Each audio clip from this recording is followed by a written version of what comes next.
Good morning সকলকে। সবাই কেমন আছো? আজ আমি তোমাদের সঙ্গে শেয়ার করব প্রেগনেন্সিতে আমার খাবার তালিকায় কী কী রেখেছি। সকালে ঘুম থেকে উঠেছি একটু দেরি করে, সেই জন্যই খেয়ে নিয়েছি প্রথমে একটা সেদ্ধ ডিম, 1 গ্লাস মাদার্স হরলিক্স, আর সাথে রেখেছিলাম 2টো বিস্কুট। তার আধ ঘন্টা 40 মিনিট পরে খেয়েছিলাম আমন্ড বাদাম আর ছোলা।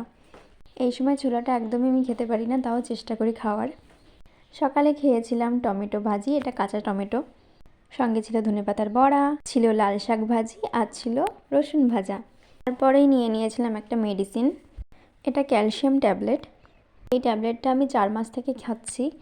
দুপুরবেলায় রয়েছে একটা মাছ সহযোগে বেগুন আলু ওলকপি দিয়ে একটা তরকারি, রয়েছে ঝাল ঝাল লাল লাল ডিম কষা, আর ছিল শীতের বাঁধাকপি সঙ্গে শীতের আলু। কার কার শীতের আলু খেতে ভালো লাগে সেটা কমেন্ট সেকশনে জানাতে ভুলো না কিন্তু। রাতে ছিল ঘুগনি আর গরম গরম ফুলকো লুচি। কার কার শীতের রাতে এইরকম গরম গরম ফুলকো ফুলকো লুচি খেতে ভালো লাগে অবশ্যই জানিও কিন্তু। তারপরেই নিয়ে নিয়েছিলাম একটা ট্যাবলেট, এটা আয়রন ট্যাবলেট। এটা আমি আশাকর্মীর থেকে নিয়েছি। এই ট্যাবলেটটা 2টো করে খেতে দিয়েছে। কেমন লাগলো ভিডিওটা অবশ্যই জানিও কিন্তু। টাটা।